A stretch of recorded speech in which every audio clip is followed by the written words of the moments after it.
I'm Ashley Dvorkin for Fox 411, joined by Matt Atchity of RottenTomatoes.com. Sad news out of Hollywood as Star Trek actor Leonard Nimoy has died at age 83. Today we reflect on his great career. Matt, of course, many fans know him best as Spock. Tell us a bit about his time on the show and how he really made that such a memorable role. Yeah, Leonard Nimoy really is probably considered the heart and soul of Star Trek. Yes, we've lost some of the other cast members, James Doohan and DeForest Kelley, but this is really a huge blow to that cast. They were all very tight-knit, as much as, you sometimes hear about Shatner being a little on the outs with them, but he was very influential in that show. Some of the most iconic elements of Star Trek are things that Leonard Nimoy came up with. The hand gesture when he would say, "Live long and prosper," that's based on his experience seeing Jewish clergy doing that during a particular blessing. The idea of the Vulcan nerve pinch, he came up with that for that character. So his interest in that character, I think, really helped propel the success of the show. And really, as the years went on, he wrestled with whether or not he wanted to embrace his legacy.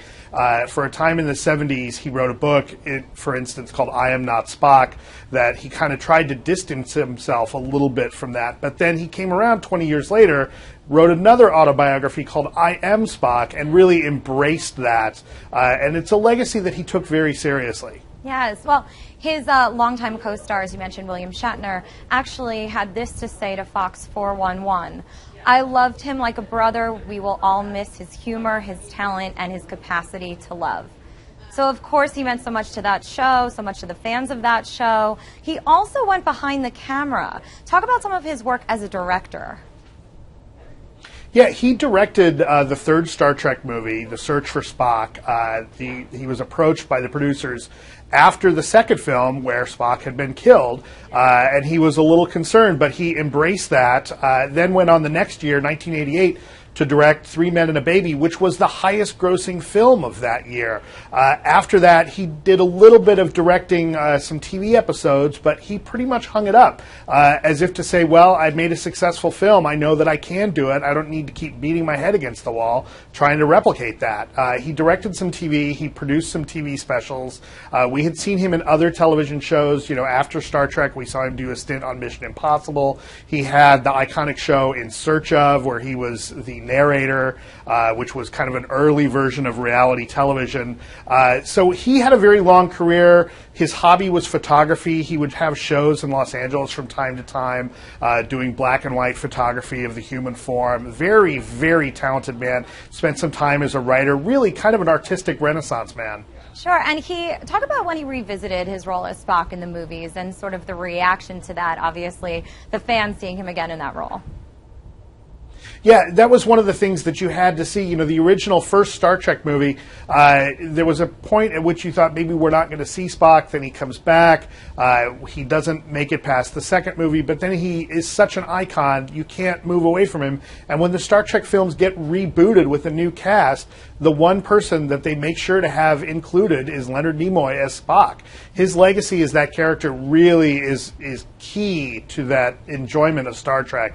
The way that Spock was used as a device for the writers to examine humanity and examine what it meant to be human, that's really what Star Trek was all about. And I think in finding Leonard Nimoy, they found the perfect person to portray that. And I think if you look at his artistic legacy outside of Star Trek, he's still examining those same things. And it's hard to imagine anyone else being able to successfully pull that character off and have that level of longevity doing it. Of course.